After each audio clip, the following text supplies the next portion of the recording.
Hey folks, John Thompson, Spring Framework Guru.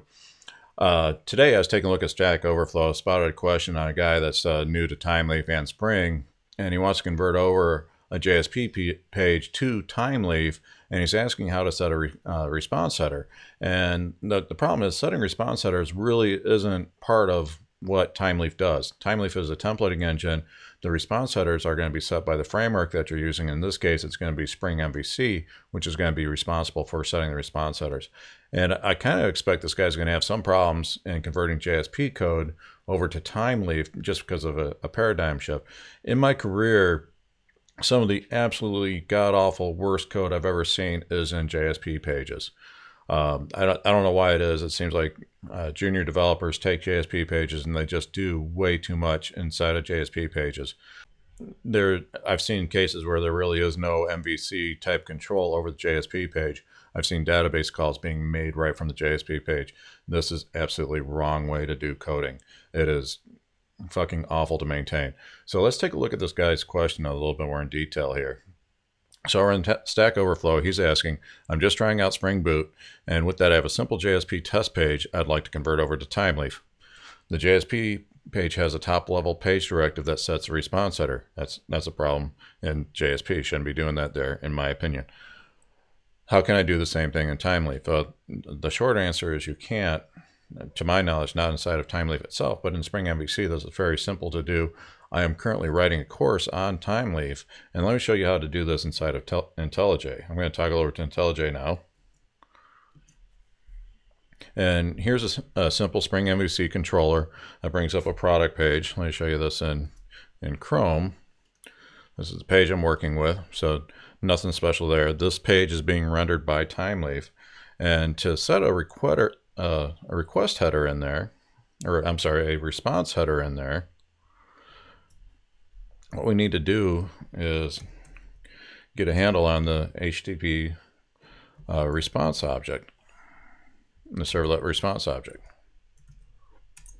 And in doing so, by just specifying it there, Spring MVC is automatically going to inject that into our class when this runs. And I've copied over the string that I want to put in there. So this is a very typical cache control thing that we want to add. And I'm just going to put a little code here so that we know this is specifically our code that we're setting. This isn't any tricks up my sleeve here. This is the code that we're going to set. So now for this to get picked up, I'm not using developer tools on this project yet. I need to go ahead and bounce the Spring Boot server. It's actually an embedded Tomcat server. So now Spring Boot is restarting here.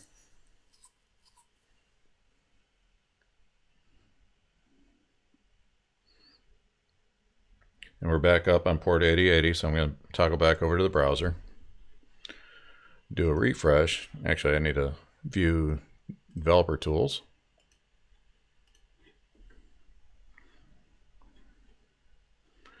And do a refresh here so Chrome sees it. And we want to take a look at this product page, and in here now we can see the response header cache control has been set up, and you can see the string at the end there. I put in the SDF, so that is coming right from our controller. So taking a look at this a little bit closer, the problem is not really a Thymeleaf issue, it's more of the framework issue that's going to be rendering the page. And keep in mind, Thymeleaf is going to be generating the content for the browser.